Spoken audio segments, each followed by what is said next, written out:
Chilli soya বানানোর জন্য আমি এখানে কিছুটা পরিমাণ সয়াবিন নিয়ে নিয়েছি। আর একটা পাত্রে গরম জল করে তাতে লবণ দিয়ে আমি বেশ খানিকক্ষণ একটু ঢাকা দিয়ে রেখে জলটাকে ফুটিয়ে নিচ্ছি। বাবলস উঠলেই আমি এবার সয়াবিনের বড়িগুলোকে দিয়ে দিলাম। একটা গড়ান ফুটে উঠলেই আমি এগুলোকে নামিয়ে জল ঝরিয়ে ভালো করে ধুয়ে জল চিপে ঝরঝরে করে রেখে দিচ্ছি। এবার একটা পাত্রে সয়াবিনের বড়িগুলোর মধ্যে আদা রসুন পেস্ট, রেড চিলি সস আর 1 চামচ মতো কর্নফ্লাওয়ার, 1 চামচ ময়দা, 1 চামচ গোলমরিচের গুঁড়ো, 1 চামচ লবণ আর কিছুটা সাদা তেল ছড়িয়ে দিচ্ছি। দিয়ে এবার ভালো করে আমি এটাকে মাখিয়ে নেব। মাখিয়ে রেখে দিচ্ছি। কড়াইতে তেল গরম করে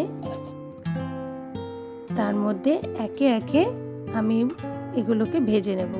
একসাথে ভাজবো না, যাতে এর কোটগুলো খুলে যায়, তাই অল্প অল্প করে 3টে ব্যাচে আমি এগুলোকে ভেজে নিয়েছি। দেখুন কি সুন্দর ভাজা হয়েছে, ঝরঝরে পুরো বলের মতো ভাজা হয়েছে।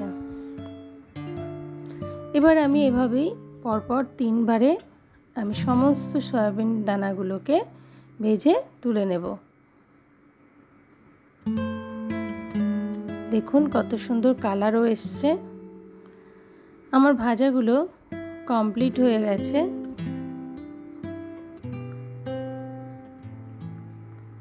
এবার কড়াইতে তেল গরম করে তাতে রসুন কুচি আর দেব আদা কুচি দিয়ে ভালো করে তেলে নেড়ে নেব।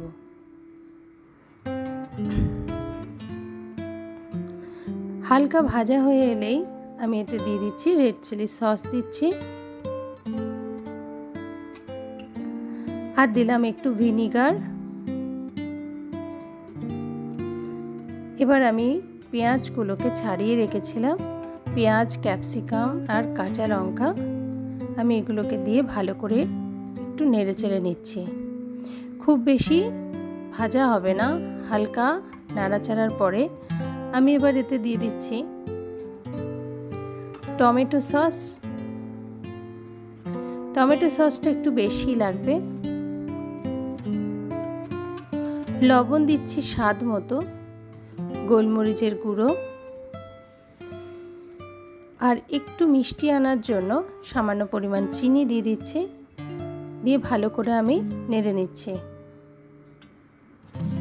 এবার একটা পাত্রে আমি কর্নফ্লাওয়ার আর জল গুলে রেখেছিলাম সেটা দিয়ে দিলাম। দিয়ে হালকা নাড়াচাড়া করে নিয়ে আমি ভেজে রাখা সয়াবিনের বড়িগুলোকে দিয়ে দিচ্ছি। দিয়ে ভালো করে মাখিয়ে নিচ্ছি ওই গ্রেভির সাথে। আর একবার আমি টমেটো সস দিচ্ছি।